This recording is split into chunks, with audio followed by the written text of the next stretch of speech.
What's up, guys? I'm here at 2015 San Diego Comic-Con, and I'm here at the Profiles in History booth.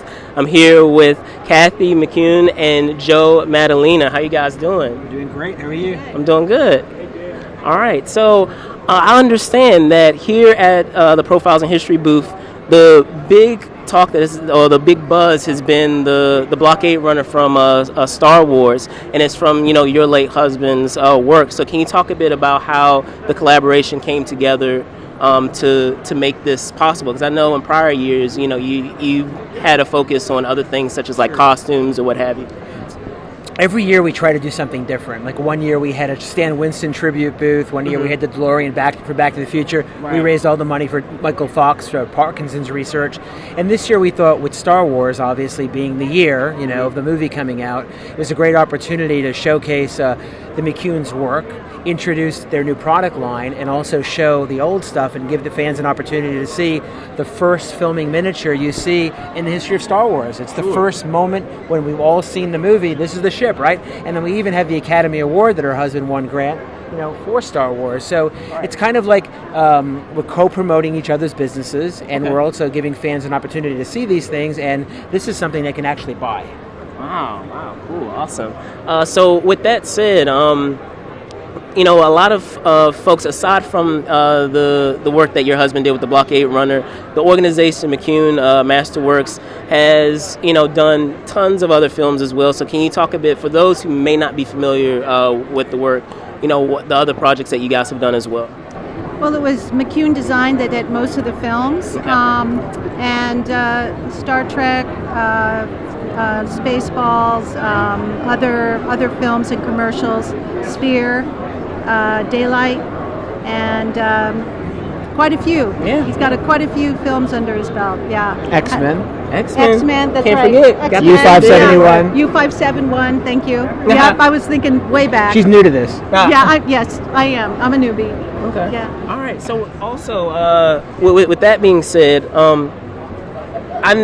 with some of these that you have, I know that some of them are replicas, but others are the exact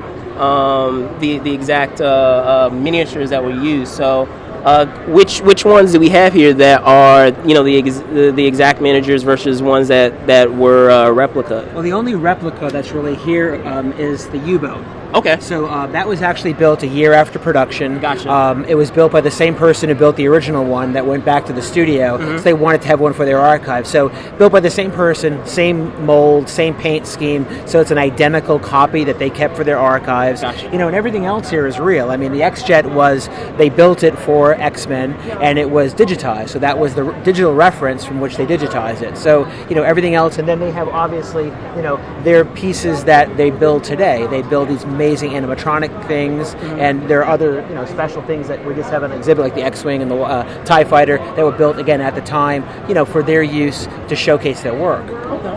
All right. And a lot of people take this for granted, seeing that these are a lot of the original pieces that were used. Can you talk a bit of what the process was in bringing it here the Comic-Con? Because I'm sure it was such like an involved process to make sure that you were delicate, with these works. Oh wow, yeah.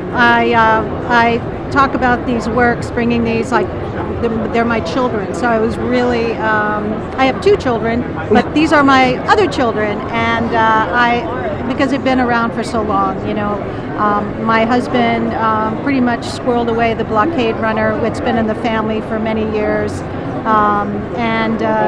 They were very careful. Profiles was very careful. I trusted them completely. My guys boxed everything up. They took it on a truck.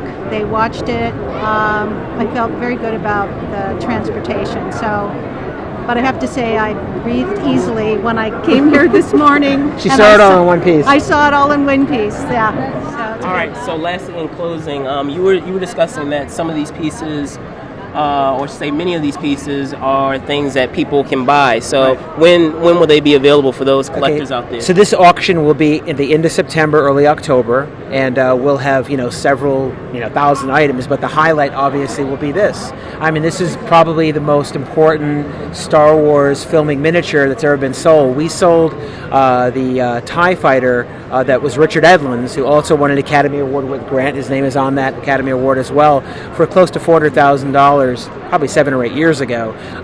That was from the second movie, Empire. This is from Star Wars. There hasn't ever been anything like this on the market before. So, we estimate this at $200,000 to $300,000, but who knows? It's priceless. All right, great. Well, thank you so much, guys. Thank you, Joe, and thank you, Kathy. Thank you so much for your time.